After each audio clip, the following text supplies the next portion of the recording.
soir, c'est une émission un petit peu particulière, c'est une émission FIS. Du coup, on reçoit pas mal de monde, ce qui fait on passe un peu moins de temps par personne.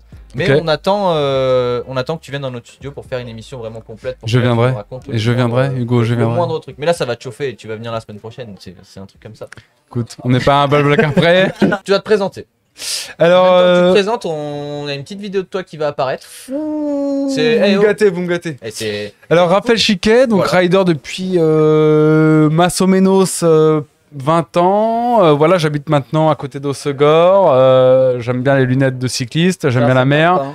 J'aime bien, voilà, c'est là où j'habite. Ça, c'est un héliport où on n'a absolument pas le droit de rouler. Donc, quand j'ai tourné cette vidéo, ça c'est à Hossegor. Hein. La police municipale est venue me dire arrêtez de rouler direct. Mais bon, c'est normal, hein, c'est un héliport, donc ils viennent sauver les gens. J'aime bien faire du surf. Ça c'est à côté du lac de la Vague, on connaît très bien. Voilà. Hossegor plage. Ouais, à côté de la Nord d'Hossegor. Donc ouais, j'ai émigré là-bas en fait fin du Covid. Parce que... T'es d'où à la base? Alors je suis de Épernay en Champagne. Après, j'ai vécu à Paris, j'ai pris 10 ans de peine capitale. Et après, j'ai bougé à Montpellier de 2007 à 2020. Et fin du Covid, on a bougé dans les Landes parce qu'on s'est souvenu avec ma femme, Céline, que c'est vraiment là-bas qu'on voulait vivre. Et d'ailleurs, c'est marrant de faire le parallèle parce que le canton de Cabreton, tu vois. Mon bon ami Patrick avait immigré dans les Landes pendant 15 ans. Ouais, pendant 15 ans. J'ai toujours ma maison là-bas et parce que c'est mon projet de retraite. Parce que les Landes, Raph ne pourra pas me contredire, c'est une ambiance spéciale et surtout une mentalité des gens qui ont vraiment le cœur sur la main. Ouais, les Landes, c'est vraiment un endroit spécial en France. On dit souvent là-bas le côté Landifornia. Ouais, c'est un peu la Californie française. Il y a l'esprit surf, skate, sport extrême. Pour vous donner un ordre d'idée, il y a des clubs de skate entre Cap-Breton, Hossegor, Seignos, enfin tous les blocs aux alentours. Il y a plus de 600 gamins qui prennent des cours de skate hebdomadairement. Et en surf, c'est encore pire. C'est des milliers de personnes. Donc c'est vraiment un endroit où tu fais du skate, tu fais du BMX, tu fais du surf. Les gens savent ce que c'est en fait. Il y a pas beaucoup d'endroits en France où quand je fais du BMX, les gens savent ce que c'est quoi. Montpellier, ils savent parce que on est ici au FIS. Certains disent que le BMX a été inventé à Montpellier. Ouais, enfin ça c'est enfin ça on peut le démentir, mais non mais ouais, dans les Landes, je vous encourage à y aller, pas trop parce que il faudrait pas qu'il y ait trop de monde parce qu'après ça va devenir la capitale. Non mais ce qu'il faut savoir quand même, c'est que dans les Landes, si on regarde, il y a pas d'aéroport international. C'est une région très conservatrice, pardon. Et je pense que c'est ça aussi qui fait sa beauté, c'est que c'est compliqué de s'y rendre, mis à part en voiture. C'est vrai. Par train et par avion, ça reste soit coûteux, soit compliqué. Et donc, par ce biais, c'est vrai que les gens qui y sont, il y a une grosse préservation des lieux, quoi. Tu nous as bien vendu le spot. Ouais, clairement.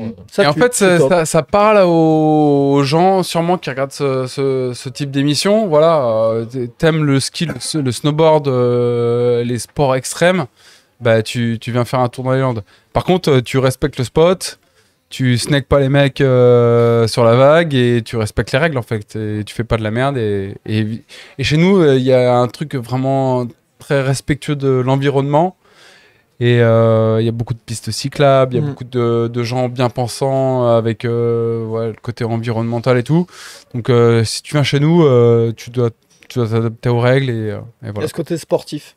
C'est vraiment le partage, les forêts landaises, la religion du canard. On aime bien ça. Écoutez, c'est très bien vendu. Là, je crois qu'on pouvait pas faire mieux. On repart un petit peu du début. Ouais. Comment tu as commencé à faire du vélo ? Alors, j'ai toujours eu un BMX quand j'étais petit, parce que je suis né dans les années 80. Du coup, dans les années 90, quand j'ai grandi, à cette époque-là, si tu avais un vélo, c'était un BMX. Parce qu'il n'y avait pas encore de VTT, tout simplement. Ça n'existait pas. Donc, j'ai toujours grandi avec un BMX, pardon. Et quand j'ai eu 11 ans, 12 ans, un jour, j'ai un copain qui est arrivé avec un dyno chromé. Et il m'a fait un foot jump tail whip. Et là, j'ai halluciné, je me suis rendu compte qu'on pouvait faire des figures avec un objet qui est fait pour se déplacer. Tu sais que moi, c'est exactement pareil. Genre, je faisais du BMX avec un. Du coup, on n'a pas le même âge, mais j'avais un BMX, je pensais là pour me déplacer parce que c'était stylé d'avoir les collègues sur les pegs et tout. Je crois qu'il avait un Décathlon Arthur Dietrich. On ne balance pas. Moi, j'avais un Décathlon en tout cas à ce moment-là, ça c'est sûr. Et j'ai vu un pote, un gars que je connaissais pas, il a fait un Fuji Whip avec mon vélo. Là, je me suis dit non. Genre, vraiment pareil. Donc, bah ouais, et puis à ce moment-là, ça a popé dans mon cerveau. Je me suis dit, putain, on peut se servir d'un objet qui est fait pour se déplacer, pour en faire un truc d'artistique et de freestyle en fait. Et vraiment, j'ai scotché et j'ai commencé. Grâce à lui, j'ai rencontré les gens de. Je venais d'un village qui s'appelle Dizzy et j'ai rencontré les gens de la ville. C'était à 3 km, hein, c'était pas fou. Mais j'ai rencontré les mecs qui faisaient du BMX dans cette ville et je me suis rendu compte qu'il y avait une scène. On était 10-15. Je me suis rendu compte que ouais, on pouvait faire des figures. Il n'y avait pas de skatepark vers chez nous, donc je me suis vite orienté vers le flat. Et après, j'en ai vu à Sport Événement sur M6, donc il y a longtemps, lors des premiers FIS, notamment en 97-98. 97, ouais. Et je me suis dit, waouh, le flat, ça a de la gueule et tout, ça me plaît. Et t'as commencé par le flat? Non, j'ai commencé vraiment par toutes les disciplines. D'ailleurs, je me suis fait une belle une petite cicatrice là. J'ai frappé le sol violemment en 97. C'est le lendemain de la mort de Lady Di, je m'en souviens. C'est mes mots techniques. Et j'ai frappé le sol violemment sur une bosse de terre dans mon village. Et après, tel un mec qui a peur de la douleur, je me suis orienté légitimement vers le flat. Et non, c'est surtout le manque d'infrastructure à l'époque. Je me suis vraiment mis au flat parce qu'on n'avait pas de skatepark, on n'avait pas de pump track, on n'avait rien. Donc je me suis mis au flat. Ça a changé maintenant? Est-ce qu'ils ont développé le truc ou... Ouais, maintenant il y a un skatepark. Maintenant il va surtout y avoir un truc, c'est un peu top secret, mais il va y avoir un truc qui va s'appeler la. On a déjà eu l'info il y a 15 jours, non? Ouais, la FISPARM, ouais, vous en avez déjà parlé. Ouais. Je sais pas si j'ai le droit d'en parler, mais il va y avoir un truc qui s'appelle. Mathias a lâché le dossier, je crois. Ouais, ouais. Ah, ok. Il y a 15 jours. Je crois qu'il n'avait pas donné le nom. Trop tard, il vient de le lâcher. Comme quoi. Voilà, désolé, Shran, tu m'as dit ça doit rester on un peu appelle ça la cohésion de groupe, apparemment. Et voilà, il va y avoir un super projet. C'est à 5 minutes de chez moi. Et notamment, j'en parlais, Shran. En fait, à Épernay, on a eu une émulsion à cette époque. On a été plein de riders à rider du BMX et du skate. Et c'est marrant parce que toutes ces personnes-là ont travaillé à un moment de leur vie, plus ou moins pour le FIS. Il y a eu Shran qui a monté Hurricane Tracks avec Hurricane. Il y a eu Emmerich Mikkels qui a été directeur de tous les skateparks Hurricane, qui a designé le skatepark de 2020 à Tokyo. Il y a eu Félix, il y a eu Julien qui a jugé le skate, qui a dessiné les aires de skate. Enfin, on est tout un groupe d'Épernay à avoir bossé à un moment ou un autre pour Hurricane. Et ils ont tous bougé sur Montpellier. Et du coup, à un moment, je me suis retrouvé à habiter à Montpellier de 2017 à 2020. Et parce que vous voyez, il y avait cette émulsion de ces gens de chez moi, d'Épernay, qui ont vécu ici à Montpellier. Et voilà. Stylé. Ouais. Et quand du coup, je reviens un petit peu sur parce que du coup, ça dérive un petit peu, donc forcément, je reviens un petit peu en arrière. On est là pour dériver, t'inquiète pas. Je pense que ça va être. On va pas réussir à aller bien droit. Sur les bergulaises. Mais pour rester un petit peu sur les commencements, nous, on aime bien demander à tout le monde, c'était qui tes inspirations? Est-ce qu'il y avait des gens que tu regardais et tu disais, waouh, putain, je vais être comme. Ouais, grave. Les premières fois que j'ai vu du flat vraiment à la télé, c'était les Mexicos. Donc Alain Massabova, Lotfi Amadi, Jimmy Petitet, Alex Jumelin.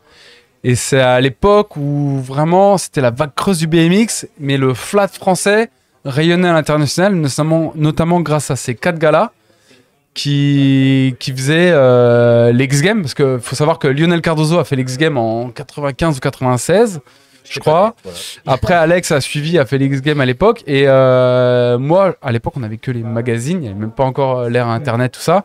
Et c'est des mecs que je suivais assidûment et qui après sont devenus de proches amis. Donc ça fait plaisir. Ouais, ça fait plaisir de devenir pote avec ses idoles. Ouais. C'est top, tu vois. Ah bah tu m'étonnes, trop bien. Lionel qui ridait il ridait pour GT à l'époque avec ce cadre alu pour le flat là, je me rappelle, c'était la folie. Et d'ailleurs le team GT Europe était géré par Bart de Jong qui aujourd'hui est le référent UCI pour le freestyle. Donc on voit qu'en fait c'est Le monde est petit finalement. C'est le monde est petit, et puis voilà, c'est un juste retour des choses. Et on voit que tous ces acteurs du début ont retrouvé leur place aussi au travers de la mission olympique, on va dire. On en a parlé de cette mission olympique. Allez voir les rediffs sur notre chaîne YouTube, il y a des trucs fascinants. Et du coup, tu m'as fait en vrai une bonne transition, parce que toi, du coup, tu as fait beaucoup de compétitions. Ouais. Et est-ce que tu veux nous parler un petit peu de ton palmarès, et notamment peut-être d'un titre en particulier? Alors, mon premier gros souvenir de compétition, c'est 2008, quand j'ai gagné le FIS ici. C'était la 2e année sur les berges du Lez.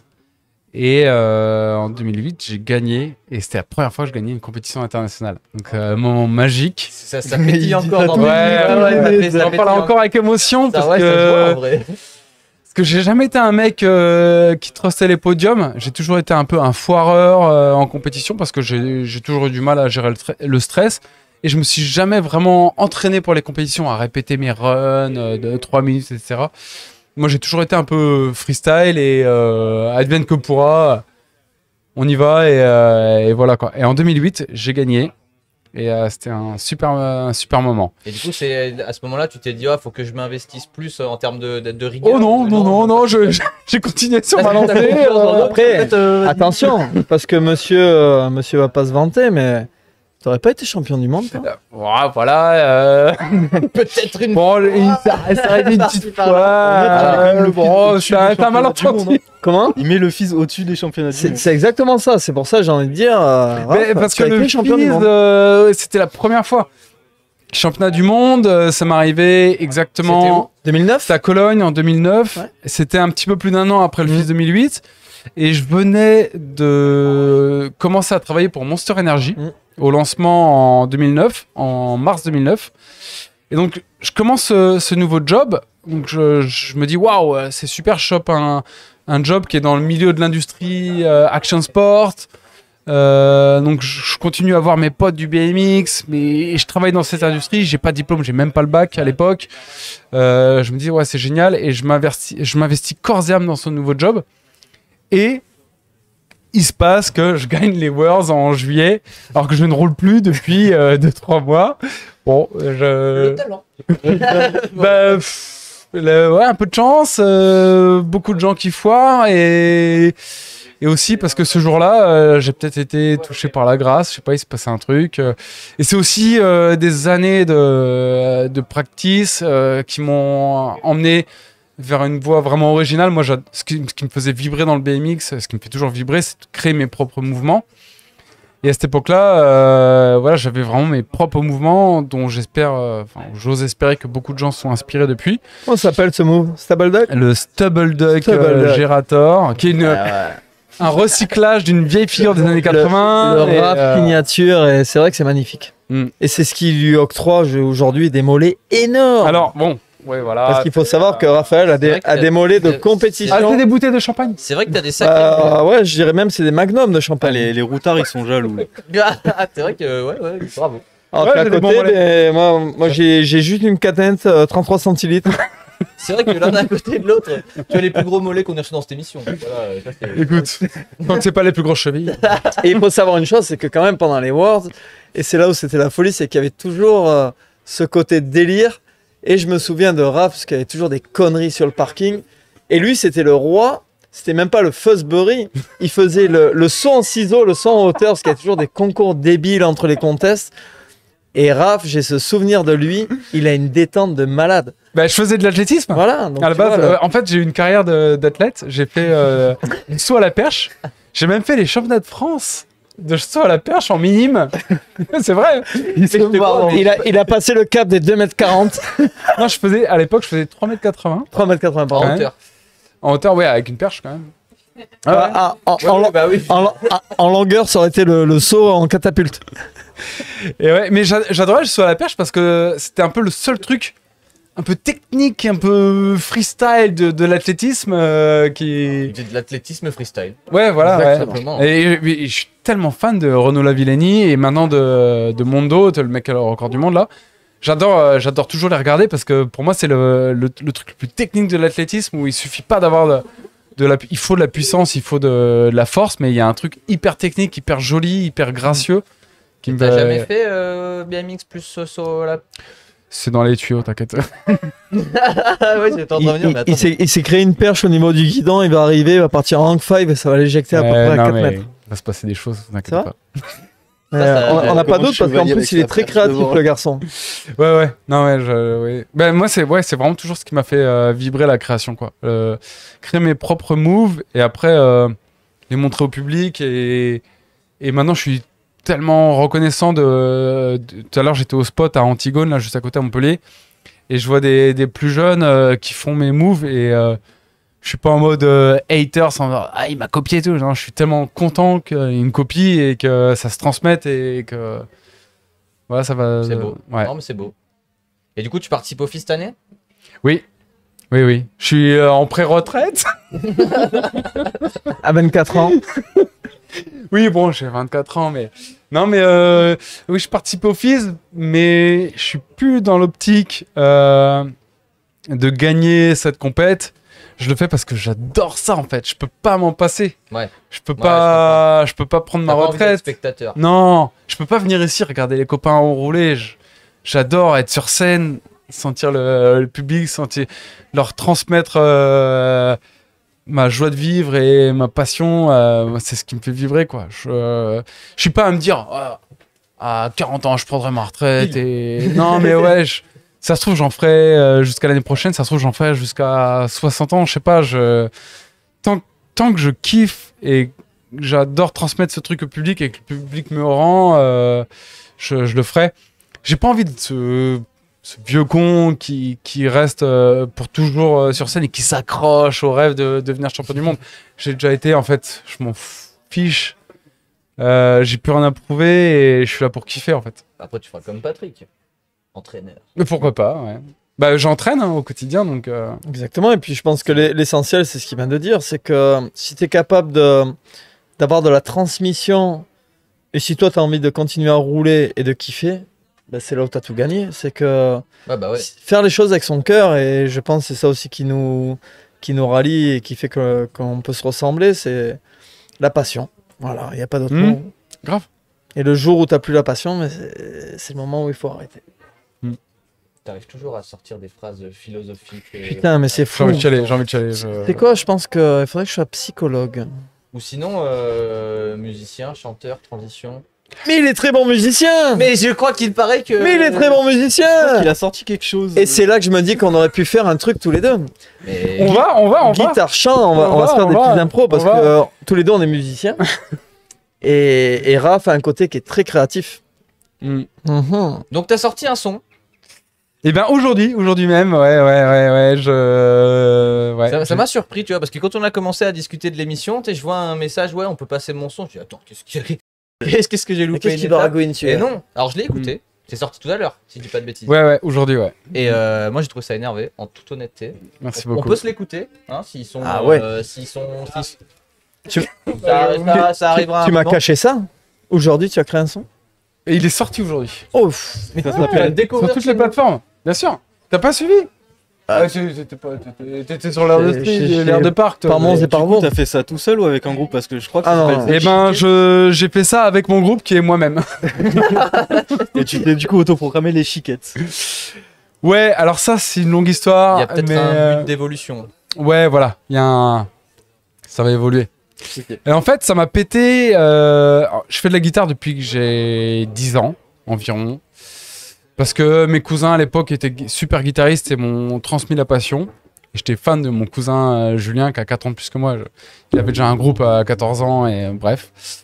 Et j'ai toujours fait de la guitare. Et il y a 5-6 ans, je me suis dit, vas-y, faut que je sois beatmaker, faut que je produise, j'ai des trucs dans la tête et tout. Et j'ai essayé. Et j'ai fait un premier track. Titre. Le titre.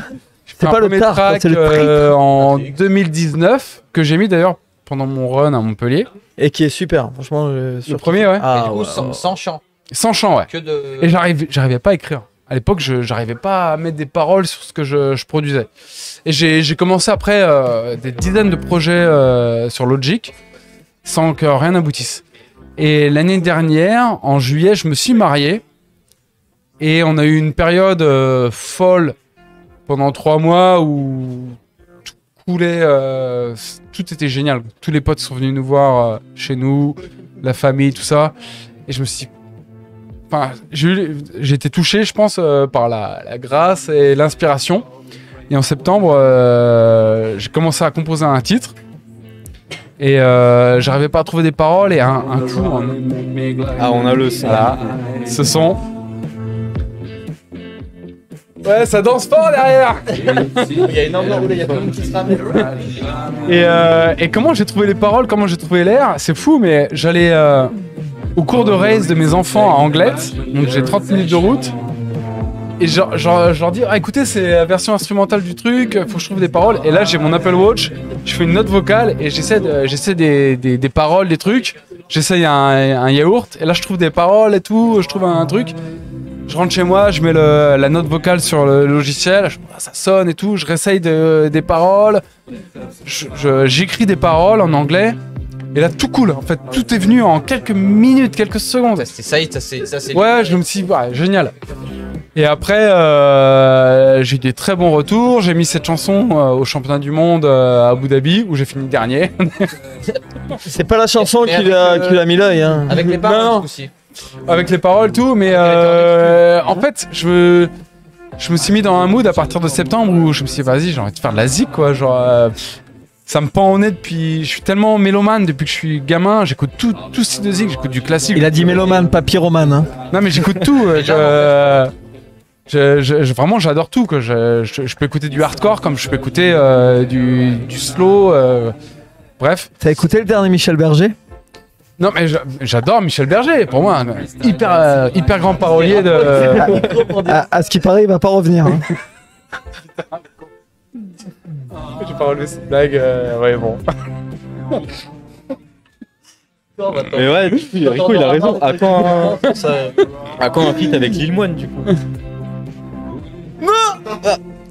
Attends. Je n'en dis pas plus. Arrêtez de dire des bêtises, déjà on va faire un truc tous les deux. Ah mais l'un n'empêche pas l'autre.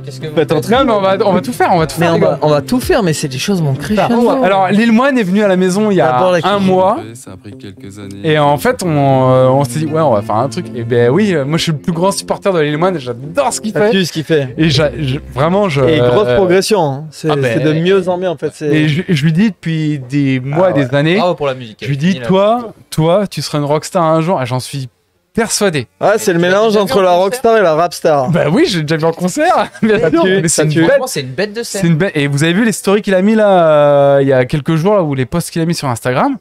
C'est un putain de rocker. Ouais, c'était à Auger l'année dernière. Ouais.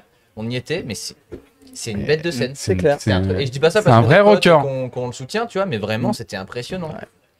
Un truc de fou. Et du coup, j'ai une question vis-à-vis de ça, peut-être une question con, mais est-ce que le fait que Thomas, entre guillemets, il ait lancé le truc dans mode ouais, on peut être rider et musicien, est-ce que toi, ça t'a chauffé, ça t'a aidé? Ouais. Une de mes plus grosses sources d'inspiration.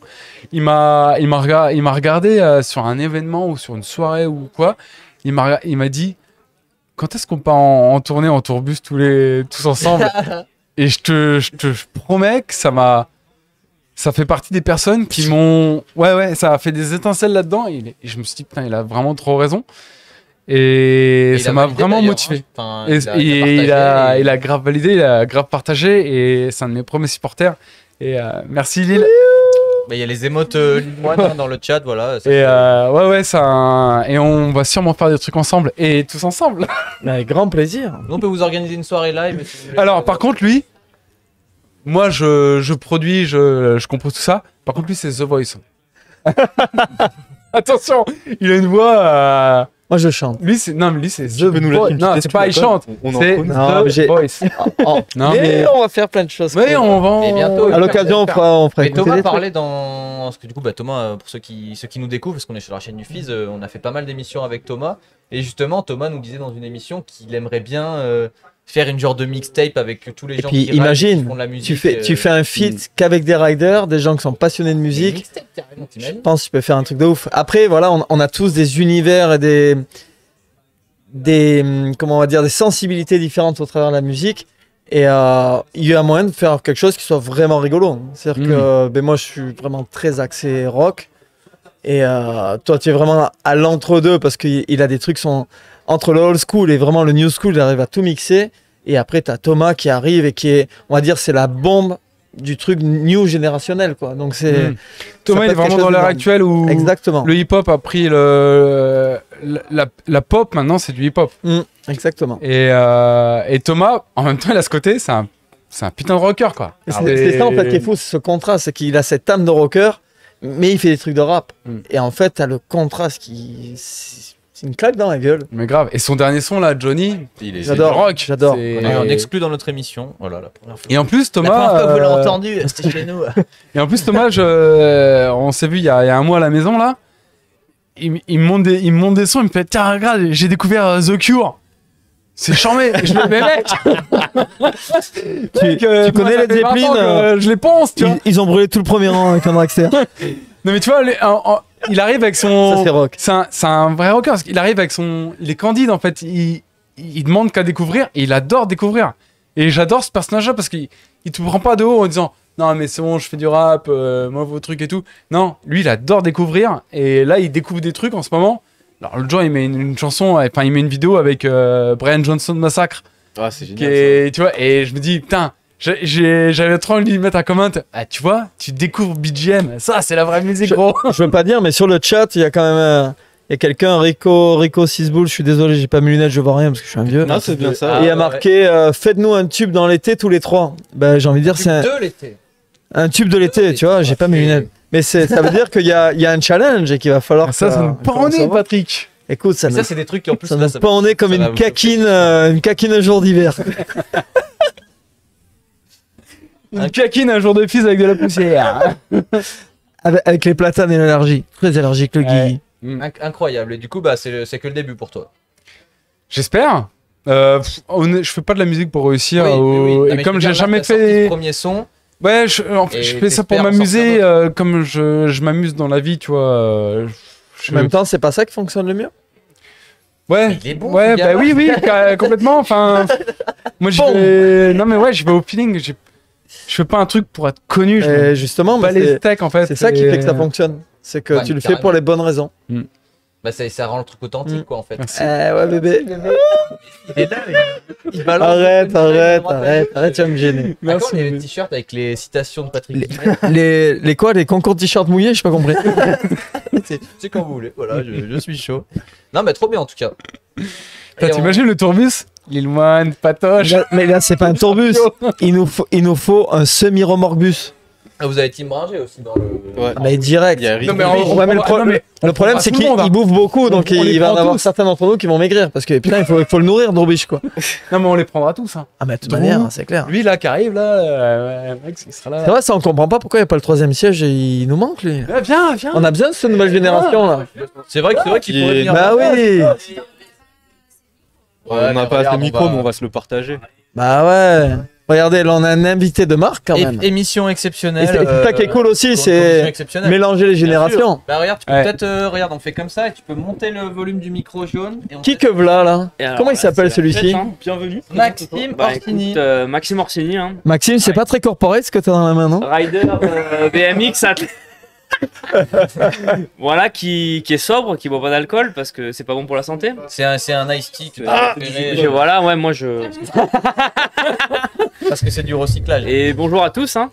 On fera juste après, on fait ton portrait en bonne et due forme et voilà une petite présentation pour ceux qui connaissent pas Maxime.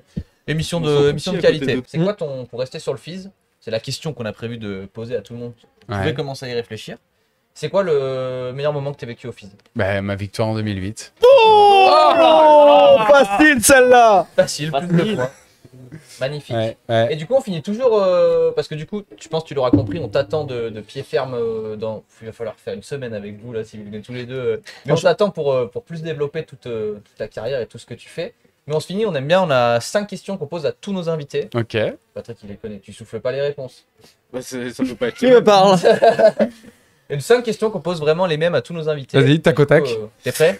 Ouais, je suis Attention, prêt. il est chaud, c'est un bon client. Tac, parce qu'il y en a, elles sont Ouais. pas faciles. Ton meilleur souvenir de session? Tac au tac. Allez. Au Japon, je pense en 2002, quand je découvre ce que c'est une jam internationale avec... J'étais inconnu à l'époque, mais au Japon, c'était déjà gros le flat. Et je rencontre vraiment l'ambiance à la japonaise où on t'applaudit pour un trick de ce que je pensais de misère à l'époque. Et d'un coup, on m'a considéré, alors que je sortais de l'adolescence, et je me suis dit, waouh, c'est génial et je veux faire ça toute ma vie. Stylé. Beau souvenir. Classe. Ton projet de rêve, sachant que la question, ce n'est aucune limite. Aucune question de Projet de rêve? Projet de rêve. Si tu peux, Bah, si being t'avais a un vœu. rockstar. Ah non, Oh. non, en Si t'avais un vrai, vœu, euh, ça peut être mieux tourné comme ça. si jamais j'arrive à percer dans la musique et que j'arrive à faire des millions, mon projet de rêve, vraiment, ce serait de construire une venue chez moi, un resort, avec un skatepark, une pump track, une vague artificielle, un bac à mousse, enfin tout un camp d'entraînement autour des sports extrêmes. Raph, ton jardin, il fait 200 mètres carrés, comment tu vas faire? Des étages. Non, mais il a gagné des millions, donc Il va falloir que je perde très fort. Ça sera du finger surf, Non, mais du vraiment. finger skate, du finger BMX. Non mais vraiment, mon projet de rêve, ce serait d'avoir un énorme endroit comme ça dans les Landes où je vis, où je peux accueillir tout type de sport extrême et je puisse faire solution de lodging, quoi. Je puisse loger les gars, enfin un espèce de mini Woodward c'est ce que j'allais dire. chez moi, ouais. Tu m'inviteras? C'est mon rêve. Pourquoi? Parce que c'est peut-être bête, mais j'ai jamais eu de skatepark dans ma ville quand j'ai débuté. J'aurais peut-être plus vu, je me serais peut-être plus vu faire du skatepark avec le recul. J'ai aucun regret, hein, mais mes enfants sont très demandeurs. Mes enfants font du BMX, font du skate, font aussi du foot. Mais j'aimerais bien pouvoir leur offrir ça. Enfin, je vois les gamins Kramer, ils ont grandi avec ça, avec leur daron qui gérait un skatepark. Ils sont épanouis là-dedans. Et pour moi, j'adore ce milieu et j'aimerais vraiment faire un truc comme ça et faire venez chez nous. Vous allez passer un moment de ouf et vous allez vous entraîner, vous allez aller surfer, vous allez aller boire un petit peu de champagne. Et puis venant de lui, tu sais qu'en fait, il va surtout véhiculer une passion et un état d'esprit. Ouais. D'ailleurs, vous pouvez aller voir, parce qu'il est connu pour le flat, mais il y a une vidéo YouTube où tu essayes des backflips. D'ailleurs, il a sorti avec une Minerve, c'est ça? Ouais, non, mais une fois, je suis allé à... En Angleterre ou en Irlande? Non, je suis allé à... La dernière fois, c'était en Écosse. En Écosse, avec TDB. Mais la première fois, je suis allé à la Colle-sur-Loup. Et TDB est venu et il m'a dit ouais, tu vas faire des backflips dans le bac à mousse. Au grand nom, au grand jamais. Et je l'ai fait en quelques essais grâce à TDB qui m'a vraiment trop bien coaché. Et j'ai eu une des meilleures sensations de ma vie. Et un de mes rêves, c'est de faire un backflip sur le dur. Et je le ferai. C'est plutôt accessible. Je le ferai, ouais. Allez, viens, je le ferai. viens la semaine prochaine à la maison. Que le camp d'entraînement où on boit du champagne. Moins cher. Alors le sous-estime pas quand même. Je sais pas si tu sais, mais il y a un champagne Gaston Chiquet, quoi. Ouais. Ma famille fait du champagne. champagne. Donc, je crois que de tout ton projet, le champagne, c'était pas la partie la plus compliquée. Non. Ouais, non. On a le champagne, voilà. Ouais, voilà. Mais le champagne arrive. Bon, j'avoue, c'est un truc un peu facile. Ma famille fait du champagne. Je peux me reposer moins là-dessus. On a déjà le champagne. Au moins, c'est ça de fait. Il manque juste les 1000 mètres carrés, quoi. Comme on dit, le plus compliqué dans la vie, c'est d'avoir ce rêve. Et du moment que tu as le rêve, il reste plus qu'à le réaliser. Et franchement, donc, tu vas y arriver. De skatepark, Putain, encore un t-shirt. Non, mais vraiment, ça me ferait Je rêver. vais finir avec une ligne complète. Hein. Tu sais, d'accueillir les gens chez moi. J'adore courir, tu vois, mais c'est con, mais j'aimerais accueillir des athlètes, les emmener courir le matin dans la forêt landaise et leur dire ouais, ben ça, c'est un renard. Ça, tu vois, là maintenant, tu vas te faire bouffer par un sanglier. Là, je pourrais rien faire. Non mais tu vois, puis j'aime bien aller surfer, je suis nul en surf, hein. je suis une brêle. Ce serait une expérience, tu prends. Mais je serais trop content, tu vois, d'accueillir mes potes et même les débutants chez moi et de leur dire, voilà, là tu vas faire un cours de flat, tu vas en chier ta gueule. C'est un peu le Into the Wild landais, quoi. Stage multisport de sport extrême, quoi. Ouais, et puis nous on est très, avec ma femme Céline, on est très. Fnac, non mais non, bienvenue chez les chiquets. Champagne, motocross, BMX. Ouais, et puis je suis très pote avec Charles Pagès. Et on pourrait faire tout dans le week-end, tu vois, genre. Et ma femme est très forte en niveau culinaire. Ah ouais, les crêpes à la surin. Ah donc c'est une semaine. Pas que ça. C'est une colo. Ouais, non mais tout. C'est comme le Club Med. Mon rêve, ce serait tu viens chez nous. Ta vie elle change en fait parce qu'on te montre. Tu vois, il va avoir un slogan, vont dire si tu viens chez nous, je te jure, ça sera pas du chiquet, quoi. Bravo. Mais il va créer une communauté, les mecs ils partiront plus et tout, ça va devenir un pays. Une secte. Ouais. Ça peut dévier un peu. Non, en tout cas, on te souhaite que ce projet se réalise. C'est pas au point qu'on a dit de secte et de smartbox, mais non, le projet de base est très stylé, donc on te du moment que ça m'enrichit. Voilà. Oh putain, non. On a dit que ça c'est pas bon, c'est touchy en France. Mais en plus je plaisante parce que moi je cours pas vraiment après l'argent. Tant que je suis heureux et tant que mes enfants sont heureux et ma femme est heureuse, je m'en fous quoi. Deuxième question, la troisième c'est quoi? C'était la deuxième. Ah oui, la troisième, c'est la recette d'une session parfaite pour toi. Peut-être plus facile. Qu'est-ce qu'on trouve dans une session parfaite? L'abnégation. Non, Putain. Il faut en baver un petit peu. Il faut réussir. Il faut créer un move que tu n'as jamais fait. Ah ouais, donc, mais ça arrive presque à toutes les sessions quand tu es en forme.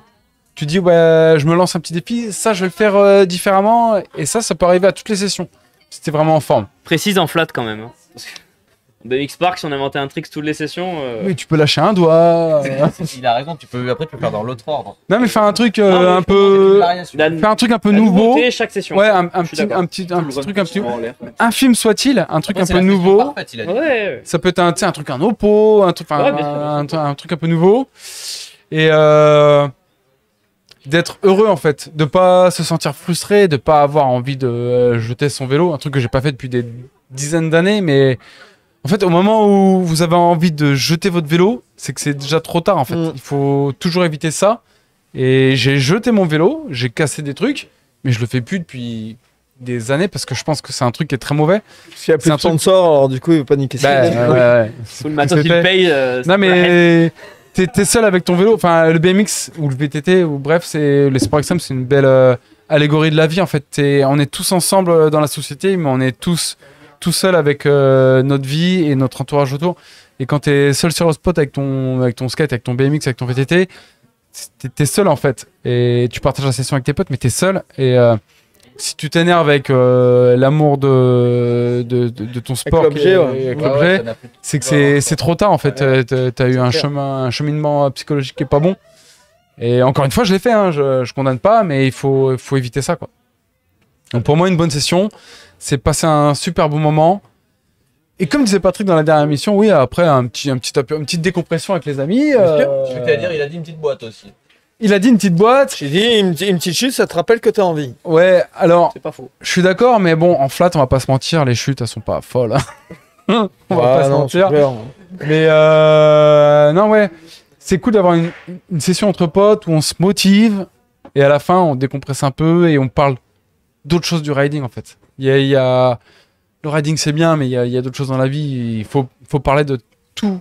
Et sauf de riding de temps en temps. Je te rejoins là-dessus, c'est le côté sain en fait. C'est que si tu es toujours bloqué sur la même chose, à un moment donné, tu vrilles. Et c'est là où c'est vraiment ça. C'est que il faut savoir décrocher à un moment donné. Il faut avoir des personnes que tu côtoies qui soient d'un autre entourage complètement et ne pas être juste bloqué sur le BMX ou un autre sport parce que c'est ce qui peut te rendre fou et te dégoûter au final, quoi. Donc il faut avoir cette bascule. Et c'est pour ça que j'ai toujours adoré traîner avec mes potes du parc du dirt, du skate, tout ça. Parce que rester cantonné dans son microcosme de milieu que peut être le flat, qui est encore en plus un microcosme que tous les autres, c'est un peu nocif, un peu sectaire, quoi. Et, c'est bien de partager tout ça et c'est pour ça qu'on est là aujourd'hui. Génial, très bonne réponse. Question suivante. 4ème question. Ouais. Si t'avais un super pouvoir, ça serait quoi? Voler direct. Bah, si tu peux voler, tu peux tout faire en fait. Tu peux faire beaucoup de choses, ouais. Tu peux faire des backflips sur le dur. Tu peux faire des backflips. Ouais. Sans jamais atterrir. Voler. Bah, non, mais voler, c'est ce rêve. Combien de fois j'ai fait ce rêve en étant gamin où tu te réveilles, tu fais, oh putain, j'étais persuadé que je volais. Et ouais, voler, c'est le top, non? Ouais, non, mais. Peter Pan, tout ça. Par exemple, que c'était de justifier. Non, c'est bon, ça suffit. Tu aimerais voler. Et dernière petite question. Est-ce que t'as un message à faire passer? Ouais, amusez-vous. Amusez-vous, quoi. On n'a qu'une vie. On est là pour rigoler, on est là pour s'éclater. Il n'y a pas de temps pour la haine, pour la jalousie, tout ça. Et on n'a pas le temps pour ces choses-là. Il faut qu'on s'amuse, qu'on s'éclate, qu'on partage de belles choses. Et ouais. Ah, mais c'est Le vrai. fun avant tout. Non, mais il a totalement raison. Mais c'est le message de beaucoup de personnes. Hein. C'était aussi le tien. Ouais. Toi, t'en avais passé plein, mais c'en était un de. Bravo. Merci. Merveilleux. Mais en tout cas, du coup, on t'attend déjà pour faire une émission complète pour vraiment parler de tout un tas de choses. Cette fois, je suis en live, baby. Et avec une guitare. Avec une guitare, avec Bah, une guibole. vous venez- Ah ouais, Avec une direct. guibole à cœur d'envie, t'inquiète Et pas. moi, j'irai le chercher au covoit, puis je l'amènerai. T'inquiète pas. Pépère. Il faudra que tu fasses une annonce Blablacar avant.